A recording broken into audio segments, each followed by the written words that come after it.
Ky emision u mundsua nga Efesus Travel, Pavin Kafe, Italterm, Aquavita dhe Go Plus.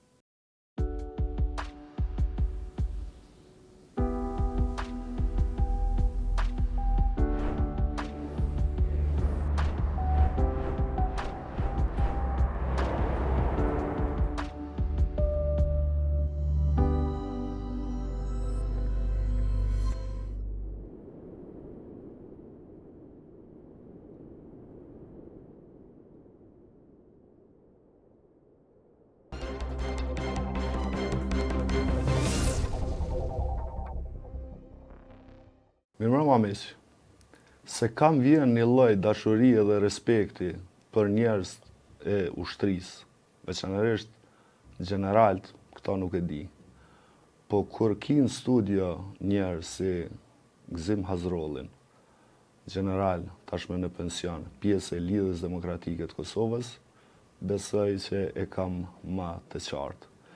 Sonte me të do të flasim bashkë me Visarin për një rrugtim të tij të ri, një rrugtim në Lidhjen Demokratike të Kosovës, në garën për deputet, aty ku mban numrin 35. Zoti Hazrolli, general me grad, i dekoruar edhe nga presidenti e Kosovës për kontributin për vendin, i shkolluar në Akademinë Ushtarake të Zagrebit, i shkolluar në Britanitë e Madhe, në Shtetet e Bashkuara të Amerikës, në shumë institucione të sigurisë dhe të ushtrisë, përvojën e tij e ka vendosur ta sjellë tashmë në politik, pas një pune të gjatë dhe të suksesshme në forcën e sigurisë së Kosovës pranë FSK. Mirëmbrëma general, mirë se erdhe në studio. Faleminderit që erdhe. Mirëmbrëma, kënaqësi me qenë juve. Lidhja Demokratike e Kosovës e ka numrin 123 në këto zgjedhje. Dhe ju keni udhëheq brigadën 123 në luftë, pra një brigadë të UÇK-s në zonën e Pashtrikut. Dhe për koincidencë, ju jeni në LDK, pa e ditur që numri i LDK-s do të jetë 123 dhe ju do ta keni fatin për të qenë në një parti që e ka numrin e brigadës që keni udhëheq luftë. Çfarë do të thotë kjo për juve? E para faleminderit, është kënaqësi që kam mundësinë të diskutojmë tema që mendoj janë të rëndësishme edhe për rrugtimin tim të ri, po pa diskutim edhe për mundësinë faktikisht që mund t'i sjell angazhimit tim tash pas uniformës. Numrat 1, 2, 3 për mua thonë shumë. Ka qenë koha që mendoj du ta vlerësoj gjithmonë jetë. Ka qenë koha që kam një krenarinë e kohës të krenarisë kombëtare. Dhe pa diskutim që thjesht më lidh shumë, më lidh energjia pozitive me gjithë ata njerëz, djem dhe vajza që kemi luftuar së bashku, dhe pa diskutim më jep një energji faktikisht që do të qëndroj në fitore. A ka qenë rasti, nuk e di, po definitivisht befasi e këndshme, që besoj që po, dhe besoj që do të na sjell fat, që Lidhja Demokratike e Kosovës ta ketë numrin 1, 2, 3, dhe unë mendoj që kjo do të jetë një obligim edhe për mua që të bëj maksimumin që edhe Lidhja Demokratike e Kosovës ta bëj që të njetë krenare. Nuk do të lëshoj prej luftës, edhe pak. UÇK-ja ka fitu, pa diskutim. Dhe brigada që keni udhëheq ju, besoj që ka pas betejat e suksesshme. Disa prej atyne betejave janë publike. Ka të tjera dhe ka situata për cilat nuk di mas na, nuk din as publiku. A mund është me nda diçka me neve? Te asaj periudhe që është edhe ma e vështira edhe ma e lavdishmja. Fati është i madh në historinë më të re në luftën e ushtrisë çlirimtare të Kosovës për shlirimin e vendit, ka qenë i gjithë përfshirje të territorit të Kosovës. Mund të them se gjithë populli ka qenë në luftë, pa marrë parasysh me një formë apo formë tjetër, me mbështetje direkte apo thjesht edhe me mbështetje logjistike, sepse ushtria çlirimtare e Kosovës ka buru nga populli. Kemi pas bukën në shtëpitë e familjeve tona dhe ka qenë gjithë energjia që kemi marrë faktikisht e asoj kohë. Luftrat e mëhershme të njohura televizjeve pas luftës dytë botërore, edhe lufta e Zembetës, Shaban Polluzhës dhe luftra tjera, asnjë s'kan qenë ma me pak energji dhe gatishmëri për të sakrifikuar. Po mendoj që nuk kanë qenë të shpërndara dhe ka mungu një mbështetje e alatëve tonë. Luftrat nuk bëhen kur ne vendosim, duhet një gatishmëri edhe e shumë tjerëve që të lejohet një luftë apo jo. Luftra e ushtrisë çlirimtare e Kosovës ka qenë e veçantë për këtë dhe mbi të gjitha ka pas veçoritë e veta sepse zona Pashrikut ka qenë një ndër zonat më të mëdha dhe brigada 123 ka pas territorin gati me sipërfaqe më të madhe në Kosovë prej brigadave tjera, me këtë edhe përgjegjësinë më të madhe. Në faza të ndryshme të zhvillimit të kohës, kemi pas një numër të popullatës në përkujdesje dhe ka qenë obligim primar që mos kujdesemi vetëm për veprimet luftarake, po të kujdesemi faktikisht edhe për humbjet ose për hallet që kanë qenë në atë kohë në popullat. Kemi pas momente që ndoshta është dashur ta rishikojmë edhe veprimin ton që mos kemi humbje të mëdha në popullat.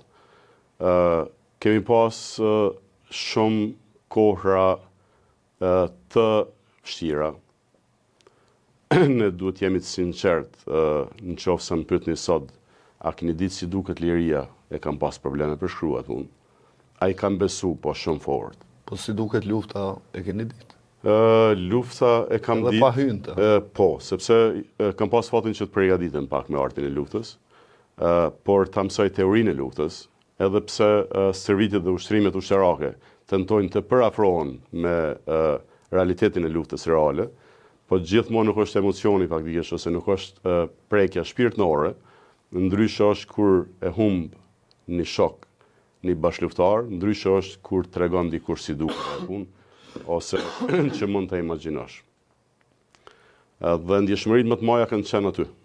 Në momentet caktuara kemi menduar a jemi me të vërtet me mundësi që ta përballojmë gjitha të humbjet që kemi pas të bashkëluftarëve tonë. Dhe ka qenë një kohë kur e kam ndjejt. Nuk di me spjegu edhe sot, është vështirë faktikisht që të spjegohet në kontekstin e kohës, por humbjet e caktuara na kanë ngritë energjinë.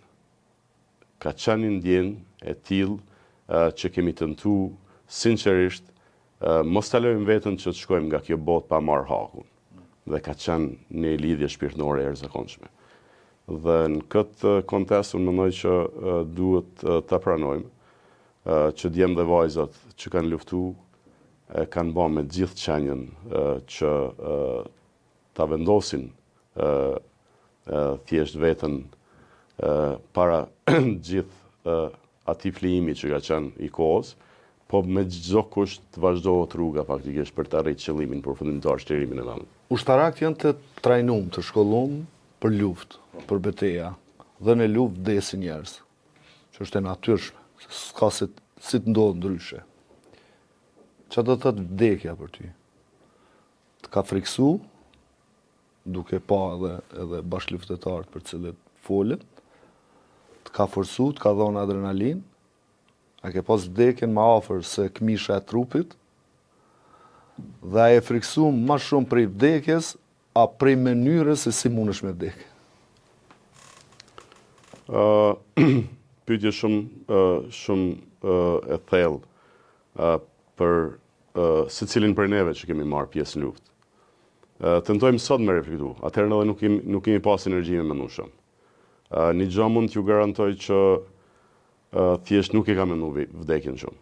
Problemin kryesor e kam pas me ushtar ka qenë një fjalët e tillë, nuk mendoj që ka qenë ndjenjë, mund ta përshkruaj edhe atë, që unë kam marrë me vdek për Kosovën.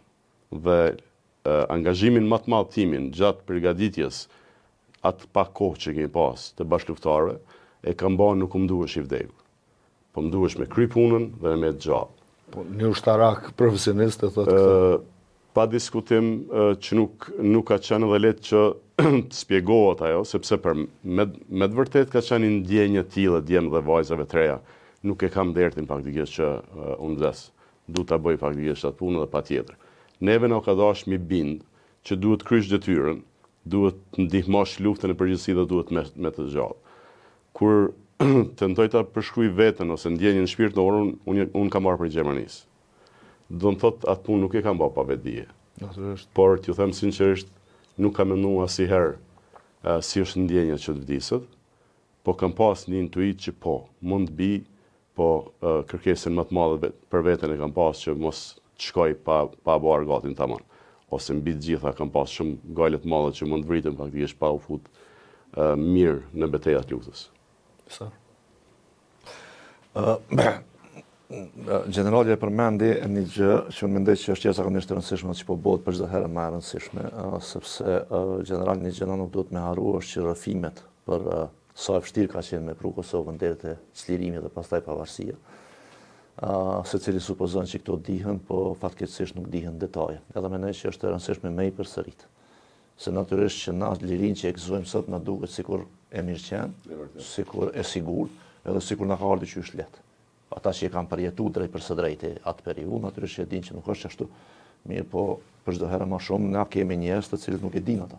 Nuk e kanë përjetuar dhe rrjedhimisht e dëgjojnë si rrëfim që thatë edhe ju vetë, tjetër është me lexu për teorinë e luftës, tjetër është pastaj me praktikuar. Dy gjëra që më duken të rëndësishme që duhet gjithçysh më u përmend e që janë të ndërlidhura edhe me kohën që po jetojmë. E para është që po, domethënë, çlirimi i Kosovës ka kërkuar shumë sakrificë, që ka qenë shumë e vështirë. Kjo sakrificë pastaj natyrisht që ka qenë kolektive, po është bartë edhe për individëve, që është shumë e rëndësishme. E dyta që e përmendet ju, domethënë, ndihma nga aleatët, që na ka ardhur ka qenë jetike për Kosovën. Çajo ndihmë nuk ka qenë e lehtë, edhe nuk ka qenë e garantuar. Qëto na duhet me kuptuar se sot po mendojmë sikur ndihma ka qenë si një farë borxhi që na ka kthyr perëndimin. Nuk është ashtu. Që ato aleanca ka marrë mund më ndërtu, që ka më rëndësi dhe më mirëmbajt. O dosh më mirëmbajt vazhdimisht. Sjellja e njerëzve që kanë udhëhequr luftën ka qenë jetike për mirëmbajtjen e aleancave po ashtu.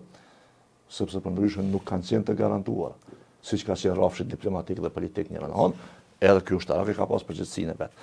Pse po i përmendi këto? Sepse sot na pikërisht në këtë pikë mendoj që jemi të sill pak si çuditshëm. Mos mirë njerëz nga njerë, komplet harrestar në anën tjetër, edhe kjo po e deformon pastaj mendimin që e kemi na jo për të kaluamën, sa për synimin e së armës. E tash në që drejtim unë për mua është shumë e rëndësishme që njerëz të tillë sikur ju dhe tjerë që kanë këtë përvojë, profesionin, me qenë të pranishëm skenën politike. Mbi të gjitha kujtesën. Po edhe me qenë pranishëm skenën politike, sepse një vendim që e merr generali për një çështje të caktuar të Kosovës për të armën, e merr duke e pasur edhe që të përvojë përpara. Ndryshe për dikujna që i ka 25 vjet, 26 vjet në kuvend, që nuk e ka këta përpara. E që pak them kështu ma dorshlir, ma i pakujdesshëm. Në që drejtim unë e shoh rëndësinë e përfshirjes së njerëzve si kur ju, profesorës dhe tjerët në politikë bërje, sepse kuvendet të Republikës do të më kthyj serioziteti, edhe do të më kthyj profesionalizmi. Fatkeqësisht e kena pas të munguar për një kohë. Faleminderit shumë, është një temë mendoj që duhet të trajtohet, pajtohem plotësisht që nuk jemi duke ia dhënë rëndësinë e duhur. Në qoftë se më lejoni, unë jam duke e ndjejt këtë punë që duhet të përshkruaj në formë tillë. Unë mendoj që gjitha arriturat që i kemi pas luftës janë barabar me partneritetin që kemi ndërtuar me dekadat tona. Dhe momentin që njëra bjen, faktikisht tjetra rrëzohet vetë. Në këtë aspekt, duke mos dashur të vlerësojmë gjithë kapacitetet tona që kemi ngrit pas luftës dhe stabilitetin që kemi kriju, po edhe investimin që kemi bërë për këtë partneritet, duhet jemi vigjilant sepse bota perëndimore ka kriza të mëdha dhe nuk i ka fokus vetëm Kosovën, ose mbi të gjitha duhet të themi që shumë herë e ka problem ta ketë fokus Kosovën. Duhet të kthehemi në kohë dhe të mendojmë si ka qenë vitet 80 dhe 90 që të ndërtohet ose të hapen dyrë të mëdha të shtëpisë bardhë dhe qendrave të vendosis. Nuk ka qenë e lehtë dhe nuk ka qenë e mirëqenë, siç e thatë. Duhet ta vlerësojmë thjesht gjithë angazhimin e leadershipit të kohës, mbi të gjithë presidenti Rugova dhe të gjithë bashkëpunëtorëve që i ka pas, që në atë kohë me ndërtu një partneritet dhe një besim, një mirë besim me botën perëndimore, ka qenë diçka jo mirëqenë, siç e thatë. Në qoftë se sot nuk jemi të mençur ta mirëmbajmë, ta arrisim atë partneritet, unë mendoj që do ta kemi atë problem që do të prishet balanci. Nga fusha që vi unë e kam prek në përditshmëri. Dhe ne duhet mbi të gjitha të jemi të sinqertë në vetveten, doktrinën që kemi përqafu në institucionin që unë kam shërby në ushtrinë e Kosovës, në forcën e sigurisë Kosovës, në aspektin kushtetues që ka emrin, duhet ta mirëmbajmë për çdo ditë. Duhet të dim sepse doktrinën që kemi përqafu është një doktrinë që na garanton ndërveprueshmëri me aleancat, dhe mbi të gjitha momentin që prekim njën nga elementet e kemi prek thjesht thelbin e mundësisë ose kapaciteteve tona që i kemi. Në këtë aspekt, unë mendoj që duhet mësohemi që në politikë tani vendimet nuk merren sikur në ushëri, po është tempulli që duhet të jemi të qartë në rrugën edhe obligimet që i kemi marrë gjatë kohës, që të marrim vendimet që të arrujmë atë partneritet. Jam shumë i sigurt që kjo do t'i kushtoj Kosovës me ardhmërinë e vet, nëse nuk e rrujmë atë, po mbi të gjitha duhet ta dimë që siç e përmenda krizat globale që janë sot, Kosovën mund ta vendosin me një pozicion të tillë që vetëm të lihet anash. Da jam mjafton. Ju keni qenë në ushtri, ndërkohë që në nivel vendi, pra ka ndodhur ndryshime në kuptimin e qeverisjes. Këto vitet e fundit ka diskutim të jashtëzakonshëm, ka vërejtje të mëdha nga partnerët ndërkombëtar, nga Shtetet e Bashkuara të Amerikës, për një lëkundje raportesh, apo mos më thonë për një devijim të një orientimit që ka pasur Kosova që 40 vjetë. Pra, paka shumë e kemi ditë, LDK-ja tash e ka për vjetorin e themelimit si partia e parë në ish Jugosllavi, si ndjehet kjo në ushtri. Pra, duke qenë se je brenda një institucioni, si që është Forca e Sigurisë e Kosovës, a ndjehet kjo lëkundje, se nëse kemi ndjena jashtë, dhe nëse ka pas deklarata nga jashtë, besoj që ka reflektuar edhe brenda për brenda në ushtrisë e Kosovës një krijese e cila është ndërtu prej me aleatët, kryesisht Britania e Madhe, Shtetet e Bashkuara të Amerikës, po dhe vende tjera. Forca Sigurisë Kosovës ka rrugtu që nga themelimi me partnerët strategjik, mbi të gjitha Shtetet e Bashkuara të Amerikës, po dhe partnerët evropian.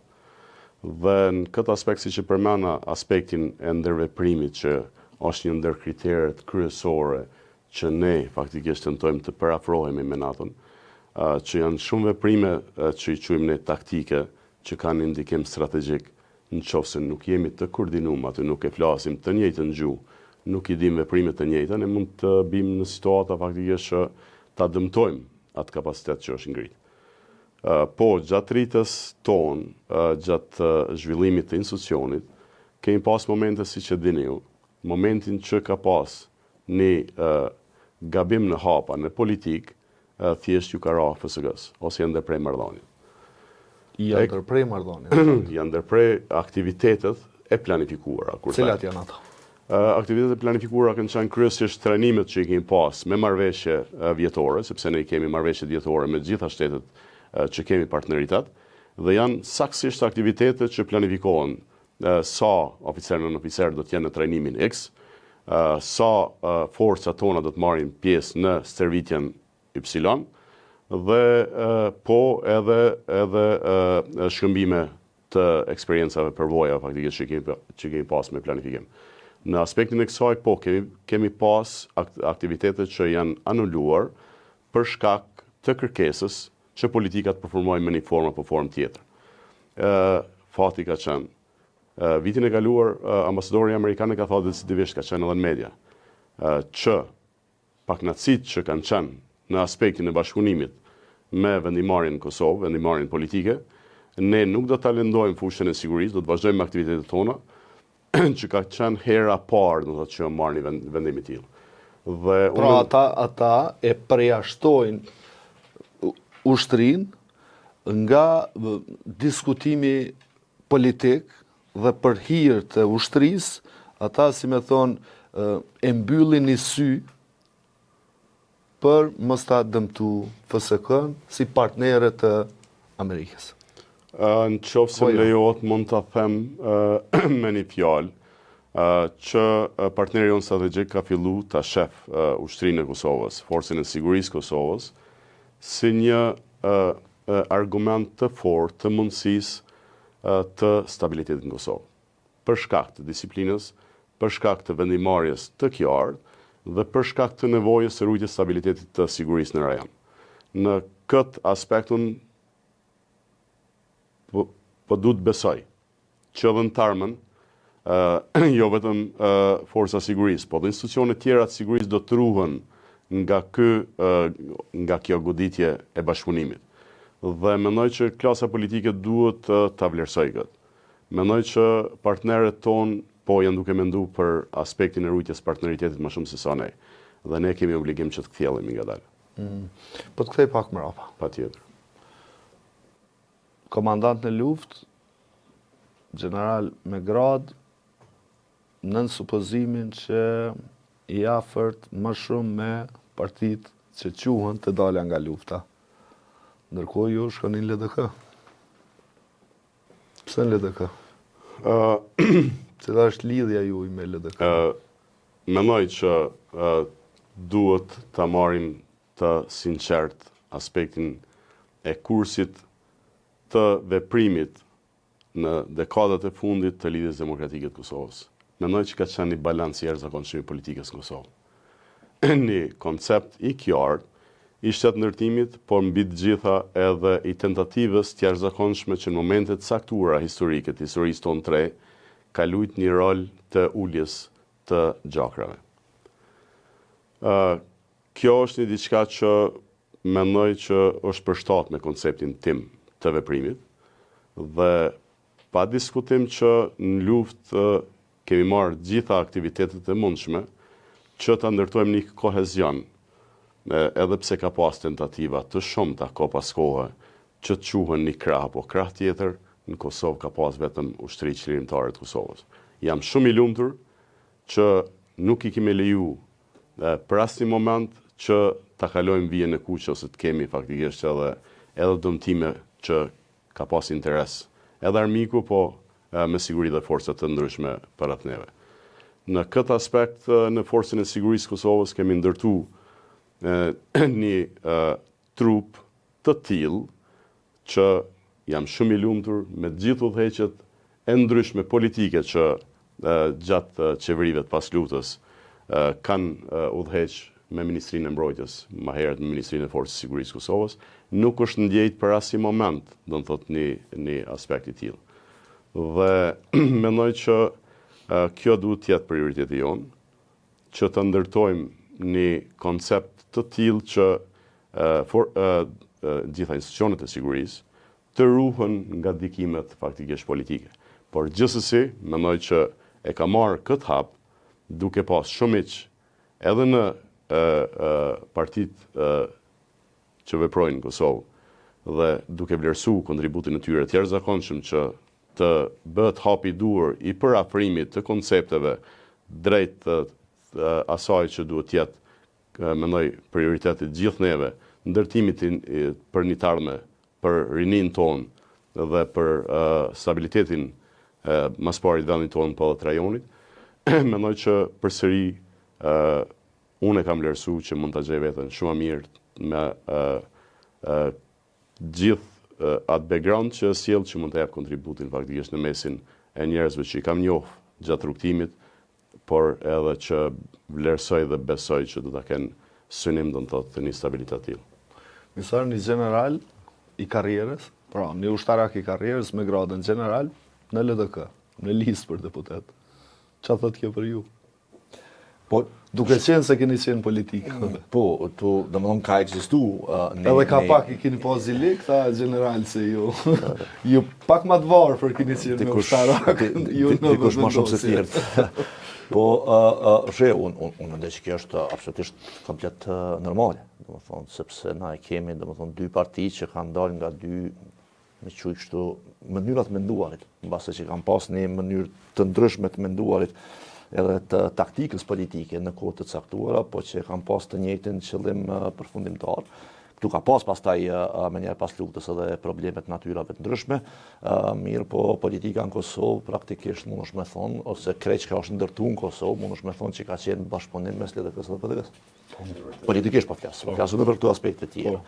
Në këtë momentet më të rëndësishme për Kosovën edhe ecin para ka qenë mes tyre dyjave. Një gjë që më ndoku që ka qenë absolutisht e rëndësishme është që pika kryesore që i ka bashkuar gjithë pavarësisht mendimeve ndryshme që i kanë pas, pavarësisht edhe kundërshtive të mëdha politike, ka qenë që domethënë perëndimi është rruga jonë, edhe synimi ynë. Ktu s'ka ndallu as pak.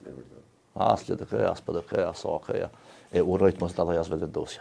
Dhe mendoj që për sa kohë që ki këtë si synim afatgjat, pastaj gjëra tjera edhe vijnë në vend. Kundërshtit mes partive politike jo vetëm që ekzistojnë, po duhet me ekzistu. Sepse na nuk bën me u shndru në një popull që mendon vetëm me pas një mendsi.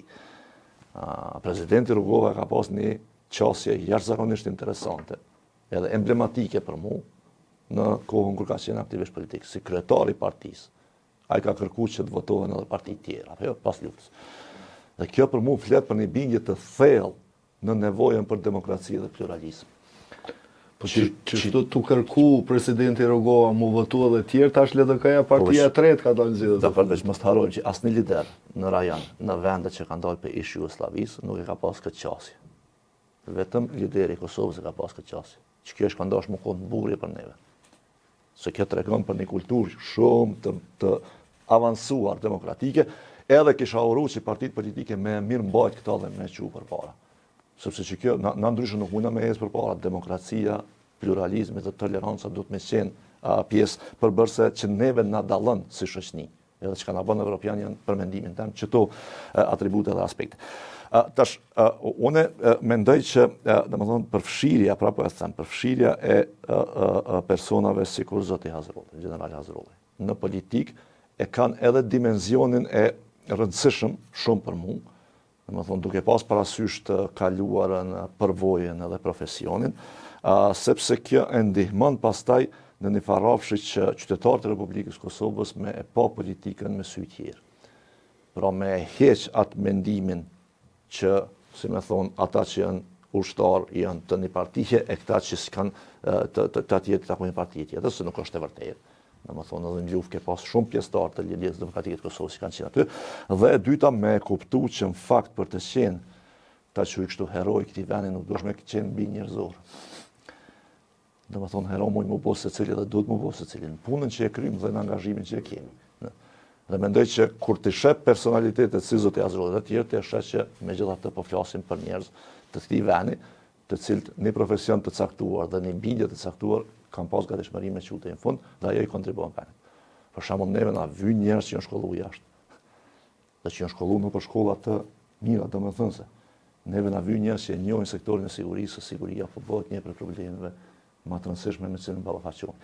Në që drejtimi po duhet të ashtu një pyetje Zoti Hazrolli, me që keni këtë përvojë edhe në FSK dhe domethënë keni qenë pjesë e etapave shumë të rëndësishme të zhvillimit të FSK-s. Cila ka qenë armja e FSK-s sipas jush? Ose cila duhet të jetë armja e FSK-s dhe edhe një pyetje, a ka Kosova mundësi me siguru mbrojtje për veti? Faleminderit Visar. I përmendët disa kritere shumë të rëndësishme të ndërtimit faktikisht të këtij institucioni. Edhe mbi të gjitha është edukimi përperëndimor. Dhe unë jam shumë i lumtur që të deklaroj që thjesht duhet ta di audienca. Sot në qoftë se marrim në përqindje, Forca e Sigurisë Kosovës është larg më edukuara se sa ushtrit në rajon, sa i përket aspektit të edukimit cilësor në Shtetet e Bashkuara të Amerikës dhe në Shtetet e NATO-s në Evropë. Për neve ka qenë ëndër, ose kur na pyesin çfarë strukture keni pas edukimit faktikisht në Ushtrinë Qeverimtare të Kosovës, nuk duhet të jemi të pasinqert. Ne kemi dalë prej popullit, ne nuk kemi pas faktikisht një mundësi, sigur shtetet tjera të ish Jugosllavisë, Kroacia dhe shtetet tjera të trashëgojmë një strukturë të tillë. Dhe ka qenë një ëndër që të shohim dyert e West Point, dyert e Sandhurst në Angli, Akademinë Mbretërore, dyert e shumë Führungsakademinë në Hamburg, dhe dyert e shumë akademive tjera që thjesht dërgojmë djemë dhe vajzat tona të edukohen. Sot, sinqerisht, unë jam vetëm një prej tyre që kam pas fatin të marrë edukimet më të larta ushtarake në këto akademi prestigjioze dhe me një historik të jashtëzakonshëm, por kemi djemë dhe vajza të reja që jam shumë i sigurt që atë që e thatë si do t'jetë ardhmja. Ata do t'jenë garant i një kursi të qartë të ndërtimit të kapaciteteve që do t'jenë të respektuara nga shtetet e NATO-s.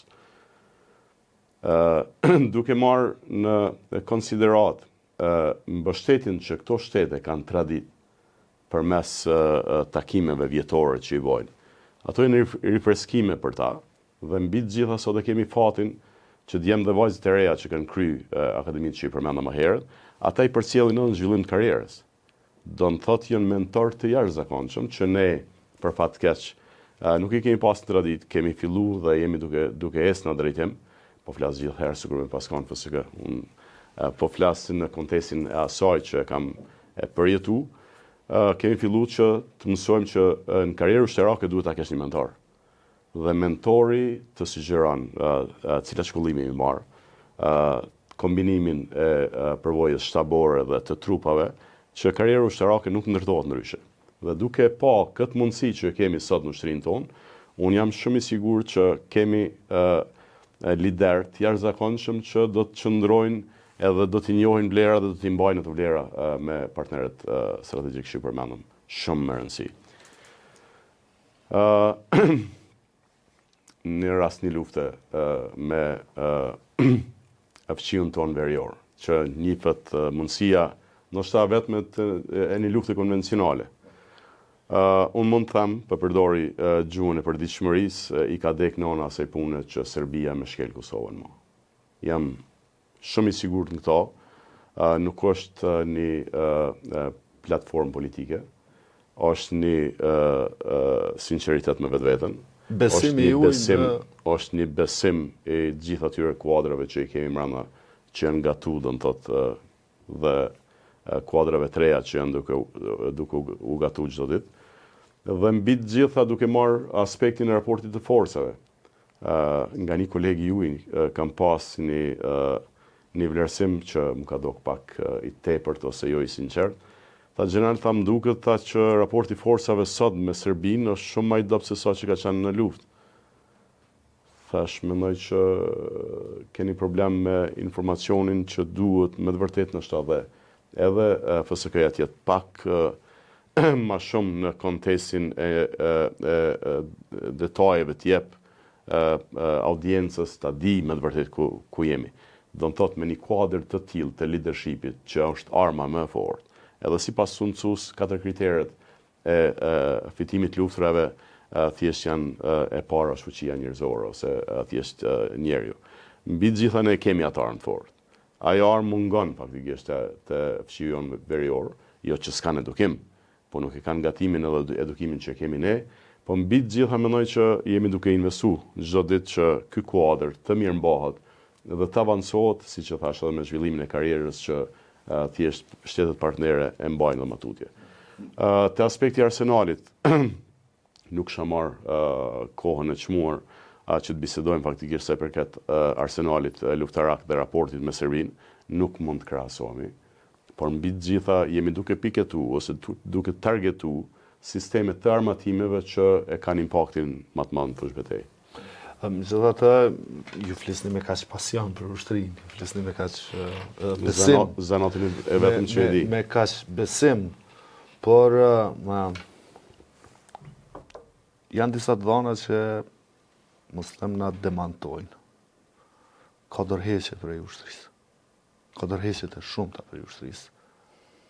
Pra po statistikat na flasin që janë 100 e më shumë të rinë, të reja, oficer, ushtar, ku ta dion cilat janë pozicionet e tyne, që brenda viti e praktisin uniformen. Ato duhet na shqetëson të një gjë e tillë, sepse për të mërrit dikush aty është investu shumë, është investu edhe financiarisht, edhe me kuadro, edhe me trajnime, e me gjitha këto. Dhe kur përgatitet dikush, mërrin në nivel të caktuar, dhe pastaj merr një ofertë pune, ik prej aty, ku është problemi? A lidhet me moralin? Sepse pika më e ndjeshme në secilës ushtri është morali. A ka moral, a ka dashuri, me nejt aty të qoftë edhe me një pak të vogël, por në fund fundit ai duhet të shkojë në shtëpi në mbrëmje.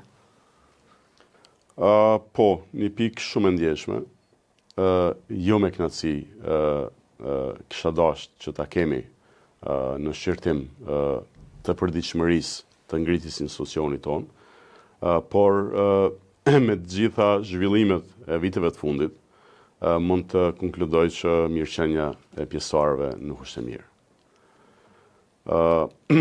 Ne kemi një platformë të jashtëzakonshme të zotimeve të Lidhjes Demokratike të Kosovës me një analizë të thuktë të mirëqenies të gjithë qytetarëve, po mbi të gjitha institucioneve të sigurisë, dhe jam shumë i lumtur që kjo platformë mendoj që është një hap i parë i mundësisë të rritjes mirëqenies pjesëtarëve të Forcës së Sigurisë të Kosovës, që thash më herët që nuk është e mirë. Pse?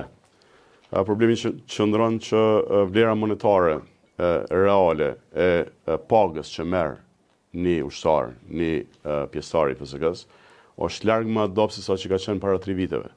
Fuqia blerës asaj page është ndoshta as 50% i asaj që ka pas para 3 viteve. Kemi disa... Pra kam probleme me mirëqenie. Pa diskutim, dhe shumë të mëdha. Sot unë e vlerësoj dhe jemi të lumtur që kemi ende një krenari për ta pa fëmijën tonë në uniformë. Dhe mendoj që kjo nuk është vetëm... Kjo mund mos zgjas shumë, pa diskutim. Këtu është rreziku. Sot një ri dhe re e sheh veten në uniformë, futet në uniformë, kontribon thjesht në aspektin e ngritjes profesionale, po definitivisht futet i pamartuar ose pamartuar, mas një viti martohet, ka një fëmijë mas një viti, harxhimet janë krejt tjera prej asaj që ka marrë rrugën.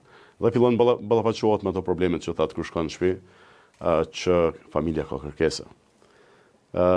Problemi qëndron që sot një ri ose e re, nëse nuk mund të bëj asnjë zanat tjetër, ka disa punë që mund t'i bëj me krenari shumë të madhe. Është i disiplinuar, ka një higjenë të jashtëzakonshme dhe mbi të gjitha kemi një kulturë që e instalojmë të 33-at që shërbejnë FSK të komunikimit. Në këtë aspekt mendoj janë atrakcion për tregun dhe ka kërkesa të jashtëzakonshme. Po flas vetëm për 33-at që fillojnë edukimin si ushtar të thjeshtë, por nëse i marrim kuadrët tona që i kemi edukuar në akademitë që i përmenda më herët, thjesht duhet ta marrim një raport të forcave, të vlerës, që 3 herë më shumë mund të marrin në çdo moment në tregun e lirë jashtë Forcës së Sigurisë të Kosovës. Dhe duhet t'i respektojmë në vendimet e tyre që ata nuk e kanë natin e drejtë që kemi pas ne, që të thojmë me çdo kush do të qëndroj, sepse edhe mendësia sot deri nis në përbotje, vetëm Kosovë, është diçka tjetër prej asaj që jemi gatuar ne. Në këtë aspekt mendoj që po kemi një vështirësi ta mbajmë vlerën dhe kualitetin mbrana, por e vlerësoj që jo nuk kemi probleme me moralin, po kemi probleme me mirëqenien. Dhe përpos platformës dhe zotimeve të Lidhjes Demokratike të Kosovës, angazhimi jem maksimal dhe i koncentruar do të jetë në veprimet e mundshme, nëse marr besimin që të jem parlament nesër, që të punojnë në mirëqenien e tyre, që të mbajmë kualitetin brenda, sepse është gjëna ta humbim atë kualitet që e kemi. Ushtri profesionale apo ushtri të detyrueshme? ka pas një premtim të zotit Kurti kur ka ardhur në pushtet, që do ta bëj shërbimin ushtarak të detyrueshëm. Ndërkohë nuk përmendet më ajo. Kemi ushtri profesionale, e cila ka krizë, madje ka pas edhe krizë të ushqimit. Për shkak të tenderave që këta kanë synu me eliminu dikë, apo me hynë në pazaret e tyne.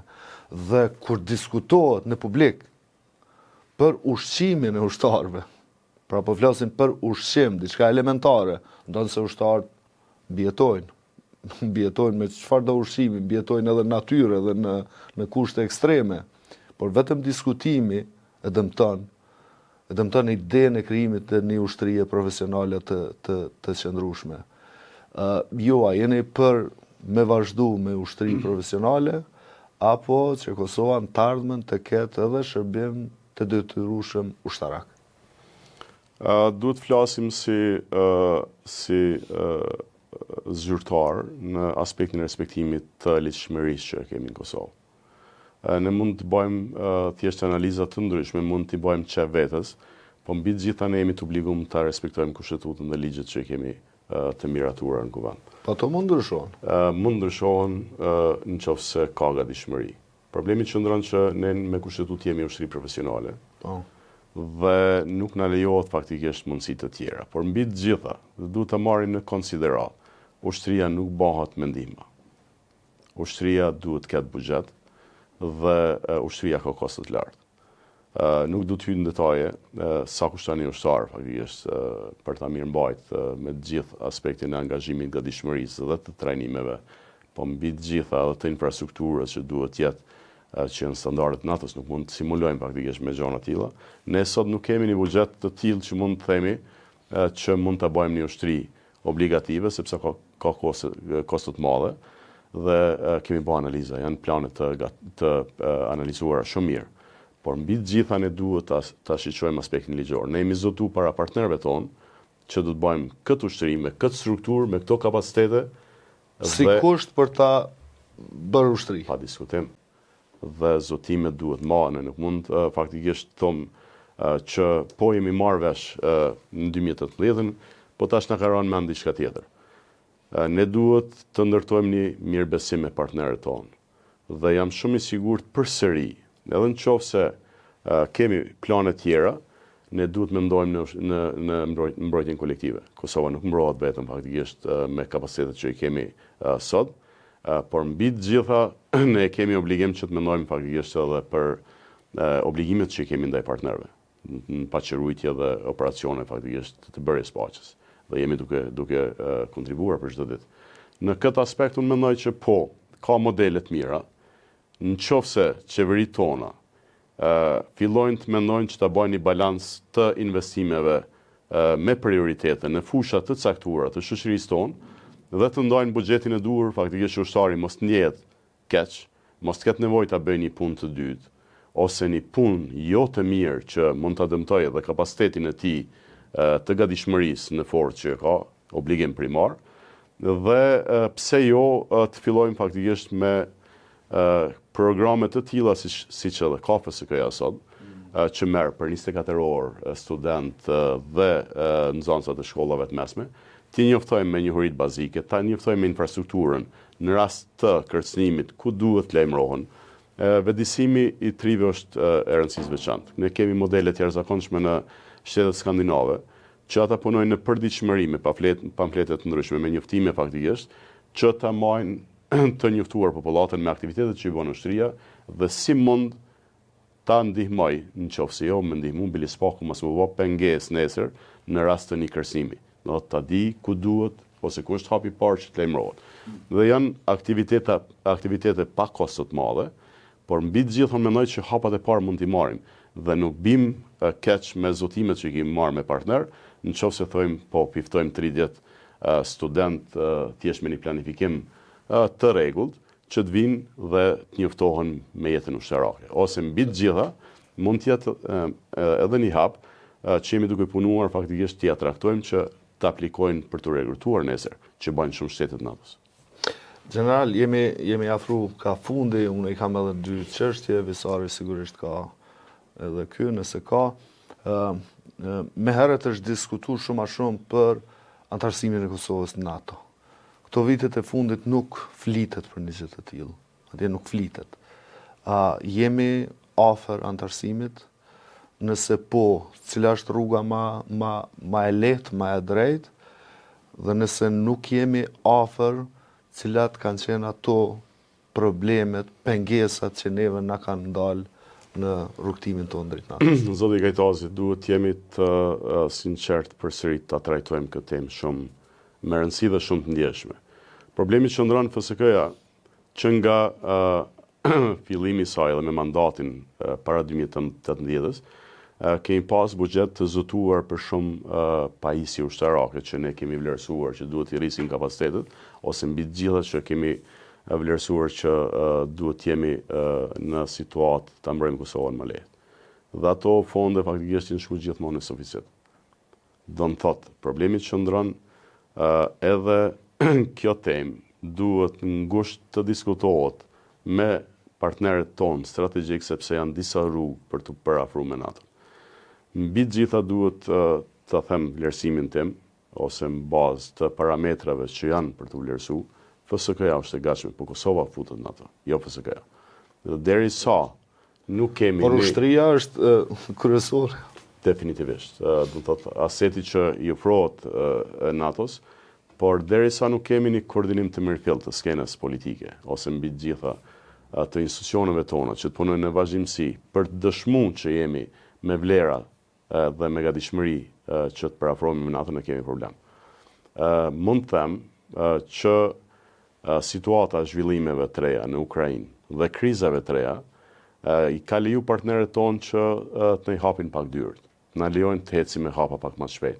Mendoj dhe vlerësoj që edhe rruga drejt NATO-s mund të rishikohet jashtë hapave që janë faktikisht jashtë 10 vjeçarit që i ka FSK-ja. Se që të pikë pata diçka, është me shtu, dhe më thonë, jo, dhe më zëshme është pyetje, qëra, natyrisht që është shumë e rëndësishme me folë për ushtrin, për fuqizimin e ushtrisë, për ngritjen e kuadrëve.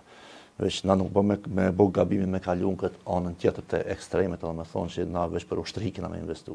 Sepse siç e përmendim me plot drejt, generali është e bën ushtrinë shumë të mirë. Po NATO janë nënkupton edhe demokraci, edhe zhvillim ekonomik. Po si po të çdo dyja se NATO është edhe bashkim politik, nuk është vetëm ushtarak. Ushtria më e rëndësishme. Po nuk i pati këto dyja nuk je pjesë e NATO-s. Mbrojtja më efektive sot në botën perëndimore është mbrojtja kolektive. General, zgjedhjet janë afër, ju jeni në garë, LDK-ja është në garë, dhe ka shumë njerëz besojnë, përfshirë mu, që LDK-ja duhet të jetë në pushtet, pavarësisht kombinimeve, por LDK-ja me përvojën e saj, me stabilitetin që e ka, me idenë se shteti bëhet me mist dhe jo si partizan, është më e mirë. Juve ku do t'ju shohim? Në ekzekutiv, në legislativ, apo si e keni planifiku karrierën tuaj politike? Se tashme ke hys, mund është me dalë ma. Plotësisht. Si ushtarak, është gabim që të them që kam planifiku vetëm hapin e parë, po kam plane fatgjate. Dhe sinqerisht ato plane thjesht janë në koordinim të plot me realitetin që kemi në Kosovë. E imja ka qenë duke u bazu në edukimin që kam, që moduli parë ka qenë të mësojmë që duhet i shërbejmë atë dheut, pas një përfundimit të një cikli të jetës time në uniform, e kam pa të arsyeshme duke marrë dhe kërkesat e miqve dhe njerëzve për rreth që i vlerësoj, që duhet të jem përsëri i gatshëm të kontribuoj për vendin. Imja është që jam ofru skenës politike, jam ofru votuesit, në qoftë se kam besimin, po jam shumë i gatshëm të shërbej edhe në legislativ dhe edhe në ekzekutiv, mendoj që kam një bagazh që Kosova ka investuar në mua, që mund t'ja kthej, dhe mbi të gjitha po fokusi im do të jetë në aspektin e fushës që njoh më së miri, në fushën e mbrojtjes dhe sigurisë. Me që patëm kënaqësi me diskutu me General Hazrollin, i cili është në LDK, me numrin 1, 2, 3 si parti, 1-2-3 si komandant i një brigade të lavdishme të UÇK-s dhe me numrin 35 në listë. Unë besoj dhe jam i bindun se njerëz sikur generali i duhen kuvendit, i duhen shtetit, i duhen qeverisë, sepse është shumë i ri për të pensionuar, ndonse me ligj ushtarakët në Kosovë dalin pension në moshën 55 vjeç. Faleminderit, mirupafshim.